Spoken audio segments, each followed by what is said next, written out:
Good morning बच्चों। Class 11th Hindi medium subject है inorganic chemistry और टॉपिक चल रहा है some basic concept of chemistry. Part number 18 की बात कर रहे हैं हम। 17 नंबर पार्ट तक कर लिया और रसायन विज्ञान की कुछ मूल अवधारणाएं केमिस्ट्री फर्स्ट का फर्स्ट चैप्टर चल रहा है, जिसके अंदर मैंने आपको एक क्वेश्चन करने के लिए दिया था, जिसके अंदर सोडियम की परसेंटेज मात्रा इतनी थी, सल्फर की इतनी, हाइड्रोजन की इतनी और ऑक्सीजन की नहीं दी थी और मोलर द्रव्यमान इतना दिया हुआ था। मैंने पूरे क्वेश्चन को नहीं लिखा है, दोबारा आपके पास लिखा हुआ है, बस आपको समझना है। आपने, मैं उम्मीद ये करती हूँ कि आपने किया होगा और अब आप मैच करोगे कि आपका क्वेश्चन कितना सही है कितना गलत है या बिल्कुल करेक्ट है, तो बहुत ही बढ़िया बात, वेरी गुड। सबसे पहले बात, तत्व का नाम लिखते हैं हम और तत्व का नाम सबसे पहले सोडियम, सोडियम के पास बाद में हम सल्फर का नाम लिखते हैं, सोडियम के बाद में सल्फर और सल्फर के बाद में हाइड्रोजन और हाइड्रोजन के बाद में ये इनकी प्रतिशत मात्राएं थी, उस क्वेश्चन के अंदर दिया हुआ है, और ऑक्सीजन। ठीक है, सबसे पहले प्रतिशत मात्राएं लिखेंगे हम।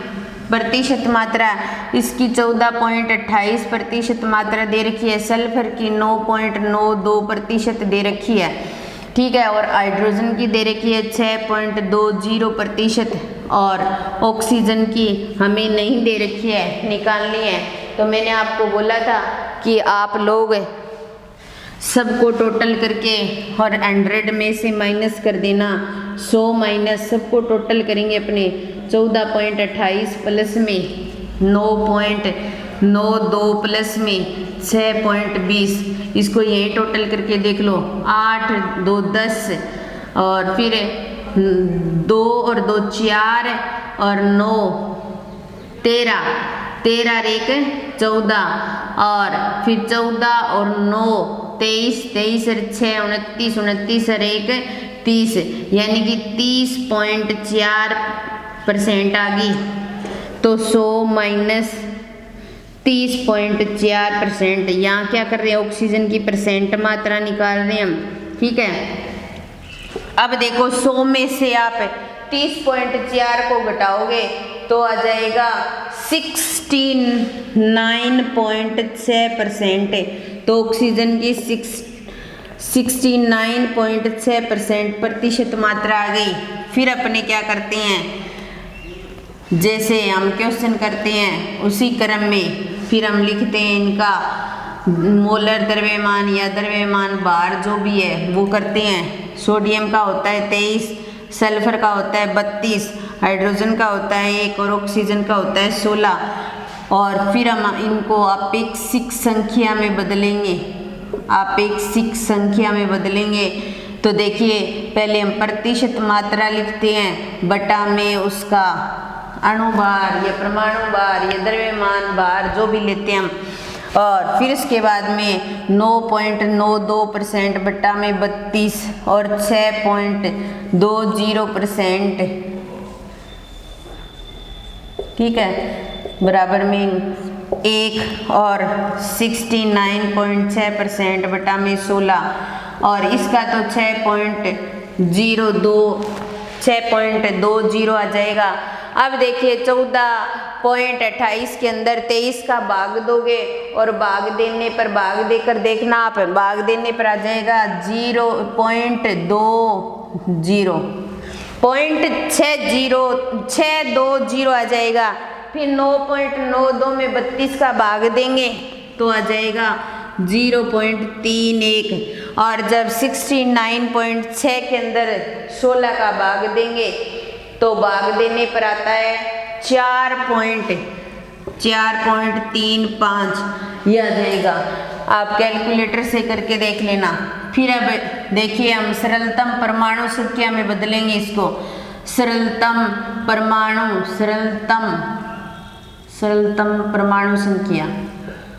परमाणु संख्या में बदलेंगे। और इसके लिए हम क्या करते हैं, जो सबसे छोटा होता है उससे सबको भाग लगा देते हैं। सबसे छोटा ये तो 0.620, इसके आगे 0 लगा देते हैं। को 0.32 से भाग देंगे, 0.31 के अंदर 0.31 का ही भाग दे देंगे और 6.20 के अंदर 0.3 का भाग दे देंगे और 4.35 के अंदर 0.31 का भाग दे देंगे। जो सबसे कम है इसको तो काटेंगे तो क्या जाएगा, 1 आ जाएगा। ठीक है, 31 दूनी 62 है, इसको काटेंगे तो 2 आ जाएगा। इसका देखो आपको थोड़ा सा तरीका बताती है। ये दशमलव हटाओगे नीचे 100 आ जाएगा, ये दशमलव हटाओगे तो ऊपर 100 आ जाएगा। ठीक है, 100 से 100 कैंसिल हो गया, यानी कि 620 अपॉन में 31 हो गया। 31 दूनी 62 कितना आ गया, 20 आ गया। तो लिख सकते हैं हम 20 आ जाएगा इसका। और जब इसको हल करते हैं 4.35 के अंदर 0.31 का भाग देते हैं तो आंसर आता है 14.03 आता है। ठीक है, अब ये तो 2 आ गया, ये 1 आ गया, ये 20 आ गया और ये 14 आ गया। तो हमारा मूलानुपाती सूत्र क्या बन जाएगा भाई, मूलानुपाती सूत्र बन जाएगा Na के कितने हैं 2 और सल्फर का कितना है 1 और हाइड्रोजन के कितने हैं 20 और ऑक्सीजन के कितने हैं 14, ये बन जाएगा। अब देखिए मूलानुपाती सूत्र बार ज्ञात करेंगे हम। मूलानुपाती सूत्र बार और मूलानुपाती सूत्र बार ज्ञात करोगे तो देखिए इसका 23 2 बार 23 कर देंगे प्लस 32, एक हाइड्रोजन का 1, 20 का 20 प्लस में 14 इंटू में एक ऑक्सीजन का 16, 14 को मल्टीप्लाई कर देंगे और इसका टोटल करेंगे तो 322 ग्राम आ जाएगा। अब हमें क्या करना है, n का मान निकालना है और n का मान निकालने के लिए मोलर द्रव्यमान बटा में मूलानुपाती सूत्र द्रव्यमान बिल्कुल इजी क्वेश्चन था। 322 ही तो मोलर द्रव्यमान है और 322 ही मूलानुपाती सूत्र द्रव्यमान है। n का मान 1 आ गया। अब हमें अणु सूत्र निकालना है और अणु सूत्र निकालने के लिए हम क्या करेंगे, n इंटू में मूलानुपाती सूत्र और n इंटू मूलानुपाती, n का मान 1 और ये Na2SH20O14 है। ठीक है, ये निकाला हमने और ये इतना ही आ जाएगा Na2SH20O14। उसमें थोड़ा सा क्वेश्चन में ऐसे दिया हुआ था कि H2 क्रिस्टलीय फॉर्म के रूप में H2 है तो इसको H2O की फॉर्म में ले सकते हैं। इसको थोड़ा सा ऐसे लिख सकते हैं, हम व्यवस्थित कर सकते हैं। Na2 और S के साथ 4 ऑक्सीजन भेज देंगे तो SO4 बन जाएगा और पीछे यहाँ 10 ऑक्सीजन रह गए और हाइड्रोजन, तो हम ऐसे लिख सकते हैं ना 10H2O। थोड़ा सा व्यवस्थित करके ये सूत्र बन जाएगा। बस इतना कर दोगे तो बिल्कुल ही करेक्ट है। उसको थोड़ा सा H2O क्रिस्टलीय फॉर्म बताई थी ना, तो H2O को थोड़ा सा इस फॉर्म में लिखना है। तो ये हमारा क्वेश्चन था। मैंने आपको बोला था कि आप लोग करना और अगर नहीं समझ में आए तो मैं बताऊंगी, आपको करवाऊंगी। थोड़ा सा बड़ा क्वेश्चन था लेकिन बहुत ईजी था। देखो n का मान 1 ही आ रहा है, थोड़ी सी कैलकुलेशन तो करनी ही पड़ती है, वो आप सिंपल कैलकुलेटर से कर सकते हो। तो इसके साथ ही मैंने लगभग आपको 3 न्यूमेरिकल करवा दिए हैं इस क्वेश्चन से संबंधित, तो मुझे लगता नहीं कि अब आपको ये चीज़ समझ नहीं आई होगी। आप इन दोनों वीडियो को 2-3 बार देखना, एक एक चीज़ क्लियर हो जाएगी। अब देखिए ये था हमारा मूलानुपाती सूत्र और अणु सूत्र ज्ञात करना। अब नेक्स्ट टॉपिक आता है स्टोकियोमेट्रिक गुणांक। स्टोकियोमेट्रिक परिकलन या गुणांक व स्टोकियोमेट्रिक परिकलन।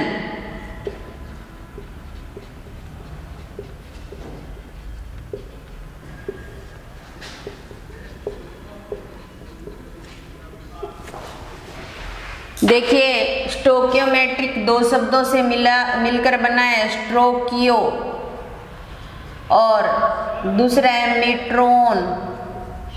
इसका अर्थ होता है तत्व और इसका अर्थ होता है मापना। तो स्टोकियोमेट्रिक का अर्थ हो गया तत्व को मापना। स्टोकियोमेट्रिक परिकलन के द्वारा हम तत्वों का मापन करेंगे। और स्टोकियोमेट्रिक गुणांक क्या होता है, जैसे देखिए हमारे पास CH4 और ये ऑक्सीजन के साथ रिएक्शन करवा रहे हैं और हम बना रहे हैं CO2 और प्लस में 2H2O। ठीक है, CO2 और 2H2O बना रहे हैं हम। एक रिएक्शन लिखी है नॉर्मल तरीके से और ये रिएक्शन है हमारे पास में। यहाँ पे इसके आगे कुछ नहीं लगा तो इसका स्टोकियोमेट्रिक गुणांक 1 है। इसके आगे 2 लगा है, इसका स्टोकियोमेट्रिक गुणांक 2 है। इसके आगे कुछ नहीं लगा, इसका स्टोकियोमेट्रिक गुणांक 1 है और इसका कितना है 2 है। तो स्टोकियोमेट्रिक गुणांक जो होते हैं संतुलित रासायनिक समीकरण लिखने के पश्चात पता चलते हैं। इतनी बात सबको समझ आ गई होगी। हमने मोल और आयतन से संबंधित बात की थी। तो 1 मोल बराबर 22.4 लीटर आयतन होता है और 1 मोल बराबर आवोगाद्रो नंबर होता है और जिसका मान होता है 6.022 इंटू में 10 की पावर 23। ये बराबर होते हैं। ये चीज़ भी हमने कर ली। इसके आधार पर स्टोकियोमेट्रिक परिकलन करेंगे। अब इसके आगे कुछ नहीं लगा हुआ। ये क्या है, 1 मोल है। अगर मोलों में शो किया जाए, मोलों के अंदर मोलों की संख्या की बात की जाए तो ये 1 मोल हो जाएगा और ये कितना हो गया 2 मोल हो गया और ये 1 मोल हो जाएगा और ये कितना हो जाएगा 2 मोल हो जाएगा। स्टोकियोमेट्रिक परिकलन, स्टोकियोमीट्रॉन, स्टोकियो का अर्थ है तत्व, मीट्रॉन का अर्थ है मापना, तत्वों का मापन करना स्टोकियोमेट्रिक परिकलन होता है। और कोई संतुलित रासायनिक समीकरण के आगे जितने नंबर लगे होते हैं, जिसके आगे कुछ नहीं लगा वो 1 है और जिसके आगे 2 लगा है 2, 3 लगा है 3, वो क्या होते हैं स्टोकियोमेट्रिक गुणांक होते हैं। अब ये देखो, ये एक संतुलित रासायनिक समीकरण के अंदर हम भाग लेने वाले जितने भी अभिकारक होते हैं, भाग लेने वाले जितने भी अभिकारकों को मोल्स के अंदर, ग्राम के अंदर, आयतन के अंदर, आवोगाद्रो संख्या के अंदर अगर शो करते हैं तो वो एक स्टोकियोमेट्री कहलाती है। क्या कहलाती है? अब हम सब के अंदर शो करेंगे। देखो मोल्स तो मैंने लिख दिए, ग्राम भी शो करेंगे, आयतन भी, आवोगाद्रो नंबर ही। जब सारी चीजें एक साथ शो करते हैं तो वो कहलाती है स्टोकियोमेट्री। क्या कहलाती है भाई? स्टोकियोमेट्री। तो अब देखिए 1 मोल, 2 मोल, 1 मोल, 2 मोल। अगर ग्राम में व्यक्त करें, ग्राम में, तो कार्बन का 12 और हाइड्रोजन का 4, तो क्या हो जाएगा 16 ग्राम। कितना हो जाएगा 16 ग्राम। एक ऑक्सीजन का 16, तो 2 का 32, तो 2 आगे लगा इंटू में 32 ग्राम, तो यानी कि 64 ग्राम है इसका। 1 का 12, 32, 44 ग्राम।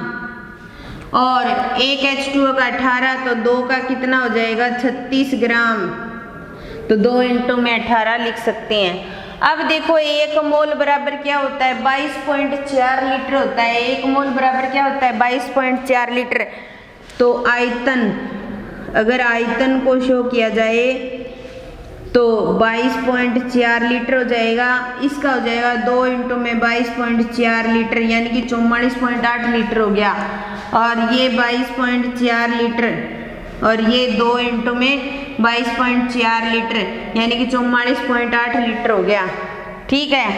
आवोगाद्रो नंबर की बात करें, आवोगाद्रो संख्या की बात करें, हम आवोगाद्रो संख्या की बात करें, ठीक है, तो ये Na हो जाएगा और Na का मान हमें पता ही है, ये 2.Na हो जाएगा और 2 इंटू में Na, और ये Na हो जाएगा और ये 2 इंटू में Na हो जाएगा। इस तरीके से हम इनको प्रदर्शित कर सकते हैं। आप इतना प्रदर्शित करने वाला तरीका तो समझ आ गया होगा, इतना तो कर ही सकते हो। देखो 1 मोल, यहाँ 2 लगाए, 2 मोल, 1 मोल और 2 मोल। मोल आने के बाद में 1 मोल बराबर 22.4 लीटर होता है, तो जहाँ 1 मोल लगा वहाँ 22.4 रख दो। 1 मोल लगाए, 2 मोल लगे हैं तो 22.4 को 2 से मल्टीप्लाई कर दो, 2 से मल्टीप्लाई कर दिया, गुणा कर दो। और ग्राम आप निकाल ही सकते हो, इनका अणुभारित तो निकालना है, वही ग्राम की वैल्यू होती है। और अवोगाद्रो नंबर, अवोगाद्रो संख्या, ये क्या होती है? अवोगाद्रो संख्या होती है। और अवोगाद्रो संख्या को भी आप निकाल सकते हो मोल जब आ गई तुम्हारे पास में, ठीक है। अब देखिए, इस इतनी चीज आपको आ गई ना, तो आप कोई भी क्वेश्चन कर सकते हो। क्वेश्चन यहाँ से ही उठने वाला है। अब देखो, इसमें बोल दिया जाए कि CH4 के 16 ग्राम के साथ जब ऑक्सीजन के 2 अणु अभिक्रिया करते हैं तो कितने ग्राम CO2 प्राप्त होती है, कितना आयतन प्राप्त होता है, कितनी अवोगाद्रो संख्या प्राप्त होती है, या फिर CH4 यानी मीथेन का दहन करने पर कितने ग्राम H2O बाहर निकलता है, H2O का आयतन कितना होता है, अवोगाद्रो नंबर कितना होता है, हम निकाल सकते हैं। इतने से फॉर्मूले से हम बहुत सारी चीज़ें निकाल सकते हैं। इस आधार पर हम इनके अंदर 3 प्रकार के संबंध स्थापित कर सकते हैं। एक होता है द्रव्यमान संबंध, द्रव्यमान संबंध। एक होता है द्रव्यमान आयतन संबंध, एक होता है द्रव्यमान आयतन संबंध।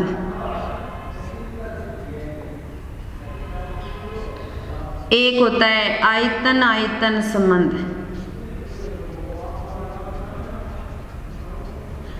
ये 3 प्रकार के संबंध करेंगे हम, रिलेशनशिप जो है इनके अंदर, और प्रत्येक का क्वेश्चन भी करेंगे। द्रव्यमान का मतलब 16 ग्राम, 64 ग्राम, 44 ग्राम, 36 ग्राम, ये द्रव्यमान है। मान लो आपको ये 16 ग्राम दे करके ये पूछ लिया जाए, ये से बोल दिया जाए कि 16 ग्राम CH4 का दहन हो रहा है तो कितने ग्राम CO2 बाहर निकल रही है, तो हो जाएगी 44 ग्राम। और क्वेश्चन में किस प्रकार करते हैं वो भी बता दूंगी, डायरेक्टली आंसर पता चल जाता है मैं ऐसे। फिर दूसरा द्रव्यमान आयतन संबंध, द्रव्यमान देकर आयतन पूछ लेगा। 16 ग्राम मीथेन का दहन करने पर कितना आयतन प्राप्त होता है, 22.4 लीटर। तो ये गया हो द्रव्यमान आयतन संबंध। आयतन संबंध, कई बार आयतन देकर आयतन पूछ लेता है, पूछ लेगा 22.4 लीटर मीथेन का दहन करने पर H2O का कितना आयतन प्राप्त होता है, तो 22.4 इंटू में 2, 44.8 लीटर। तो ये 3 प्रकार के संबंध होते हैं। इसके अंदर द्रव्यमान देकर के द्रव्यमान पूछ लेता है, इसमें द्रव्यमान देकर आयतन पूछ सकता है, आयतन देकर द्रव्यमान भी पूछ सकता है। इसमें एक का आयतन दिया होगा, दूसरे का पूछेगा। इन 3 प्रकार के संबंध के द्वारा हम कोई भी क्वेश्चन कर सकते हैं, इससे बाहर नहीं आएगा।